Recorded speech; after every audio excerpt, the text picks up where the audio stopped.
Why did you take this long hiatus from the MMA spotlight, if you will? After everything, I just had a break for a couple of weeks, and then I went back to training, and I hurt my shoulder right away in a wrestling practice, and I felt it was burning a little bit on my right shoulder, but I didn't.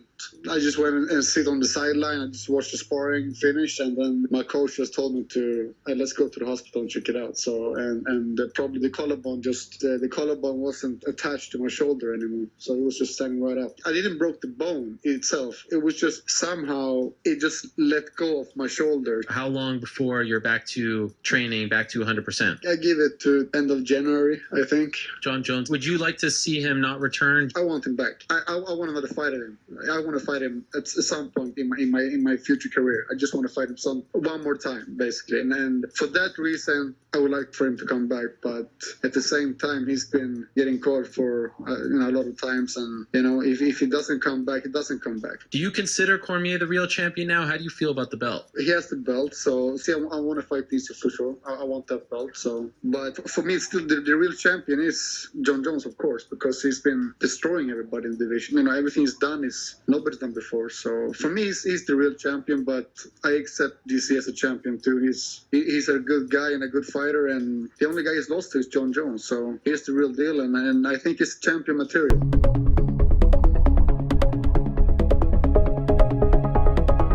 The mentality has not changed.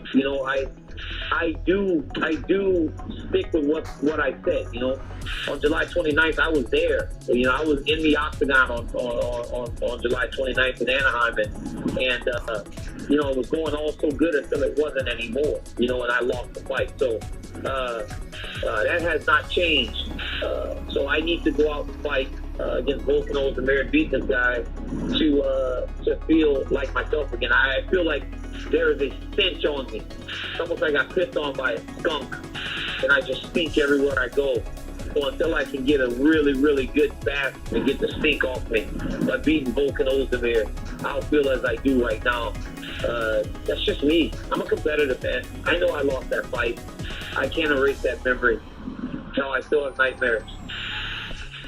You still have nightmares? Yeah. Listen, I still dream about losing to Kel Sanderson in the NCAA finals. I still dream about losing the Olympic semifinals. I still dream about losing to Jon Jones twice. For people like me, the losses don't really go away. They don't fade with time. They just stay with you, and they are what motivates you.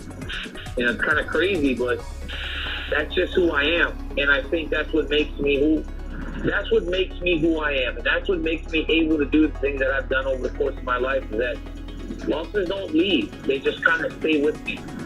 It's been like that my entire life. So, yeah, it's crazy.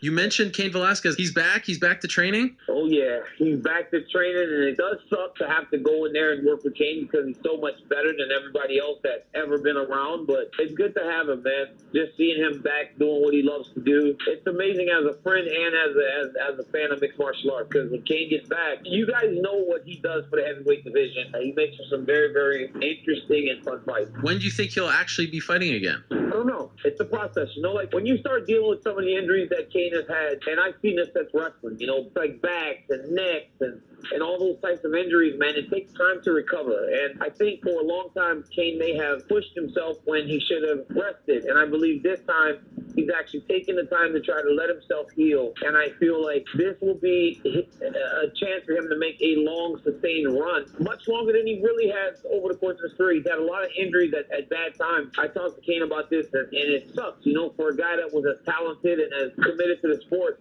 He's probably lost 5 years. Could you imagine what Cain Velasquez's resume would look like without 5 years worth of time on the shelf? It's so sad to think about, but I believe that he has finally got himself in a position where he's going to have his body is going to be able to match his work ethic, his mind, his ferociousness, his mentality, everything, and allow him to go on a run for a long, sustained run to kind of finish out his career.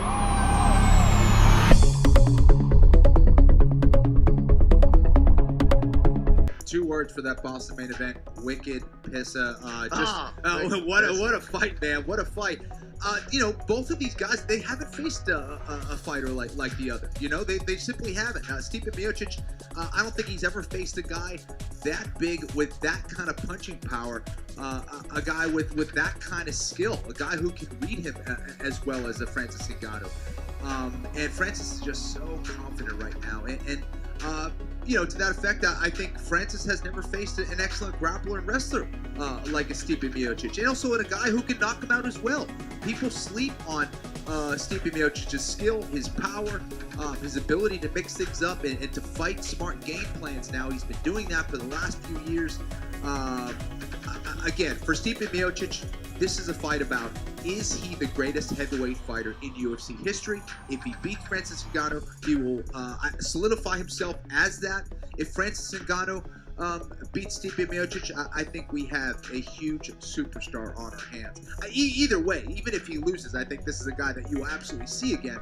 Still pretty early in his career.